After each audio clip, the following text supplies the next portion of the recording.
سلامات وعوافي. نرجع نحكي عن الشيباني في ليبيا تاني. شيباني آخر.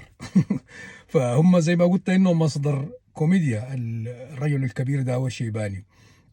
ففي شيباني عنده مزرعة، وطبعا عنده مزرعة بالتالي عنده قيطون. القيطون ده اللي بيجوا قلنا العربية البوكس اللي بيجوا.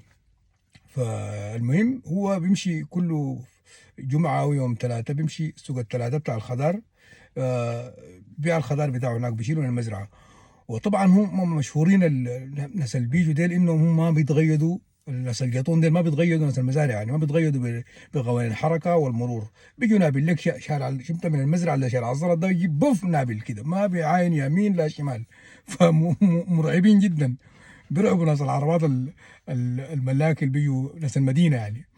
فالمهم عمك الشيباني ده كارك لاولاده: يا حميده، سالم، ارفع الخضره هذا، ارفع الدلاع هذا، ترفع الطماطم يا ولدي. المهم رفعوا له الخضره، كل الخضار هم بيسموه الخضره. رفعوا الخضره دي كلها عبوا له القطون بتاعه، ودور ركب الزلط وماشي على طرابلس لسوق الثلاثه طبعا.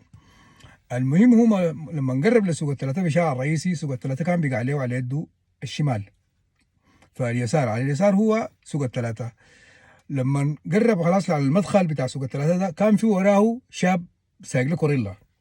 فعمك يلا لما قرب لسوق الثلاثه، قام عمل الاشاره بتاعته لليمين عكس سوق الثلاثه، عمل لليمين اللي هم الاشاره بسموها فيليتشا. عمل الفيليتشا لليمين وهو ماشي شمال. بتاع الكوريلا اللي وراه الولد الشاب ده، لما شافوا انه خلاص ده اشارته يمين، حاول يتجاوزه عشان يمشي سريع.